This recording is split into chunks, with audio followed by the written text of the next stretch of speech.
PoK Pakistan ने रखा है 8,500 करोड़ रुपया।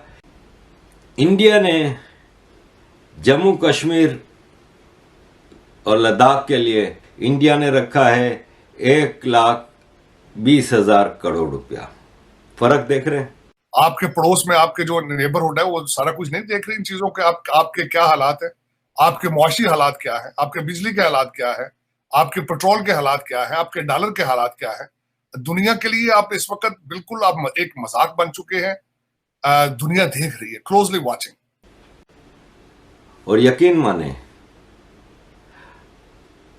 पाकिस्तान खुल के पीओके और गिलगित बल्तिस्तान वालों को दिखा दे कि इंडिया में क्या कश्मीरियों का याशियां हैं।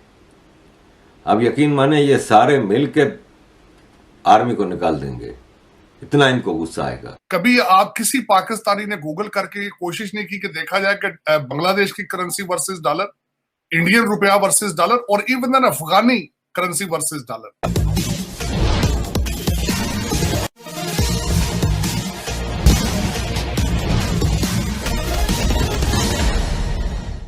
पाकिस्तान ने अभी फेडरल बजट में पीओके और गिलगित बल्तिस्तान के लिए बजट में 85 अरब रुपया रखा है।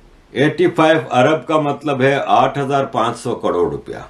इंडिया ने जम्मू कश्मीर और लद्दाख के लिए 330 अरब रुपया रखा है, इंडियन रुपया, यानी 33,000 करोड़ रुपया। और वो पाकिस्तानी रुपयों में बनते हैं 1200 अरब रुपया। 1200 अरब रुपए का मतलब ये होता है कि 1,20,000 करोड़ रुपया। पाकिस्तान ने रखा है 8,500 करोड़ रुपया, इंडिया ने रखा है 1,20,000 करोड़ रुपया। फर्क देख रहे हैं? और यकीन माने पाकिस्तान खुल के पीओके और गिलगित बल्तिस्तान वालों को दिखा दे कि इंडिया में क्या कश्मीरियों का याशियां हैं। अब यकीन माने ये सारे मिलके आर्मी को निकाल देंगे, इतना इनको गुस्सा आएगा। तरक्की के नाम पे कुछ नहीं, एजुकेशन के नाम पे कुछ नहीं।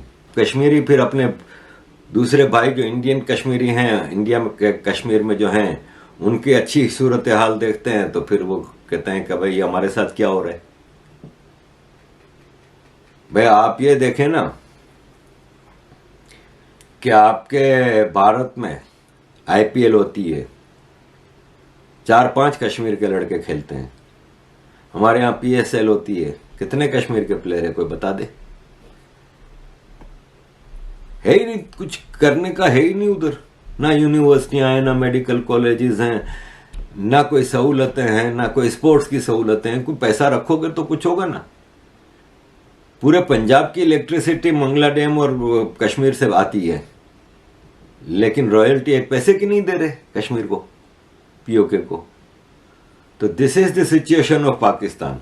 डॉलर 210 रुपए का हो गया है और फैटफ से अभी तक हम निकले नहीं है। अभी उन्होंने कहा है कि हम प्रॉपर आके देखेंगे, ऑन साइट विजिट करेंगे, तो तब जाके हम ये डिटरमिन करेंगे कि आप जो है वो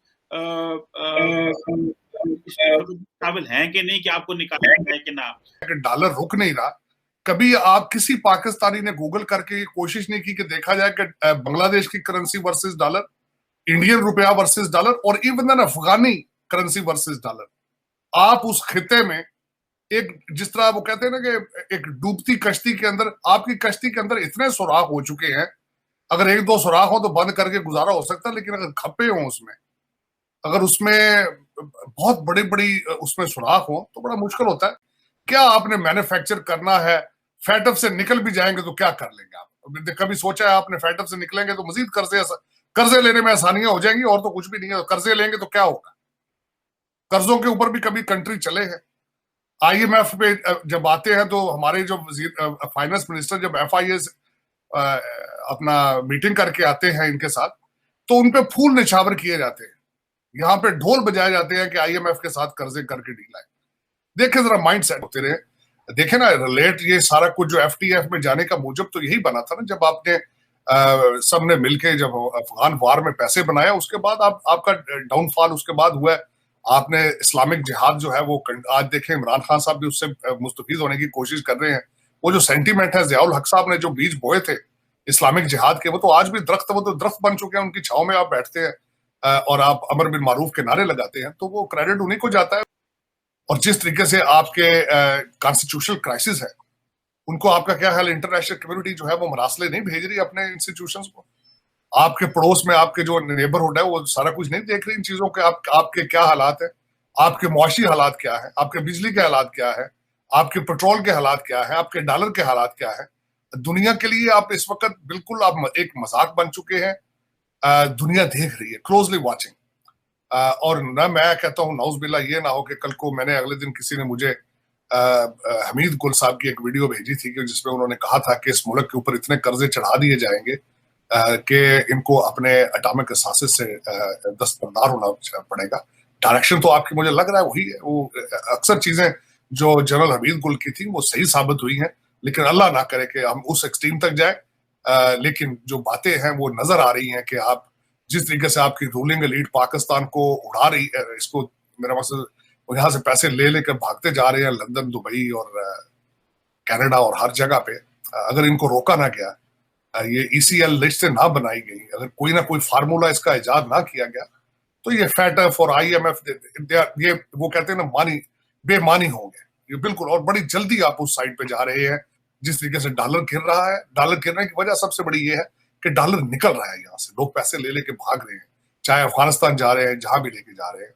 आपकी रूलिंग एलीट जो है वो बिल्कुल इस वक्त पाकिस्तान को जोड़ रही है, और कोई भी इंस्टीट्यूशन ऐसा सॉलिड इंस्टीट्यूशन नजर नहीं आता जो कि इतनी विल रखता हो, इतने इख्तियारात रखता हो कि उसको रोक सके। है कि बिलावल भुट्टो जरदारी पाकिस्तान के जो नए फॉरेन मिनिस्टर हैं, उन्होंने इंटरनेशनली काफी टूर किए हैं, और उन्होंने आके कल परसों एक इस्लामाबाद का एक थिंक टैंक है, इंस्टीट्यूट ऑफ स्ट्रेटेजिक स्टडीज, वहां पे खिताब किया और उन्होंने 2 अल्फाज कहे।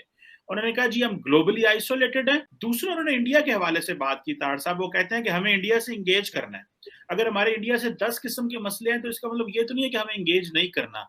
क्वेश्चन तारड़ साहब ये है कि क्या इंडिया भी हमारे साथ इंगेज करने को तैयार है?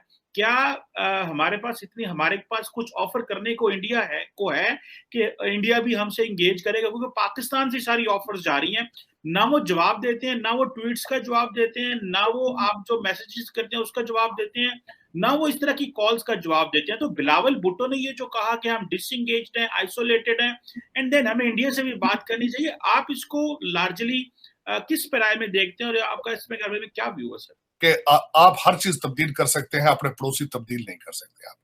आप ये देखें कि अगर आप डायलॉग बंद करके आपको एक कमरे में अपने आप को बंद कर लेंगे, उससे आपको क्या फवायद है। मैं हमेशा ये समझता हूं डिप्लोमेसी में आप कभी भी विंडो बंद नहीं करते, आप विंडो ओपन रख के अपॉर्चुनिटी का वेट करते हैं। अब अपॉर्चुनिटी का वेट ये है कि हालात देखें। मैं समझता हूं कि जब भारत के अंदर, क्योंकि एंटी पाकिस्तान और एंटी इस्लामिक चीजों को यूज किया जाता है इलेक्शन के नजदीक आके, जब इलेक्शन जरा देर में हो जाए, अगर सूरत हाल वहां के हालात बेहतर हो, तो आप विंडो ओपन रखें, आप उनसे डायलॉग शुरू करें। आप कहते हैं कि वो जवाब नहीं देते, जवाब क्योंकि वो इसलिए नहीं देते कि there is a trust factor from the both sides. कई दफा उन्होंने आपको अप्रोच करने की कोशिश की, आपने विंडो शट डाउन कर दी। कई दफा आपने कोशिश की तो असल में इस तरह नहीं होता। डिप्लोमेसी में you keep the dialogue open. Dialogue करने से क्या हर्ज होता है इसमें हमारे पाकिस्तान में सियासत में वो बात करना शुरू कर देते हैं, उन्होंने कश्मीर बेच दिया। और बेचना क्या यार, उन्होंने किसी ने क्या खरीदना है वहां से। और आप डायलॉग करो उनके साथ, बात करो उनके साथ, अपनी चीजें। इस वक्त ट्रेड आपकी जरूरत है, दोनों साइडों से ट्रेड होना चाहिए, बातचीत करें, कश्मीर पे भी बात करें, दूसरी चीजों में भी बात करें। लेकिन जिस तरीके से बंद करना, अपने आप को आइसोलेट कर लेना, यू आर ट्रूली आइसोलेट। आप अगर हमसे जुड़ा रहना चाहते हैं तो कृपया मेरे चैनल को सब्सक्राइब करें तथा बेल आइकन भी दबा दें ताकि नई वीडियो की जानकारी तुरंत आप तक पहुंच जाए। धन्यवाद। जय हिंद।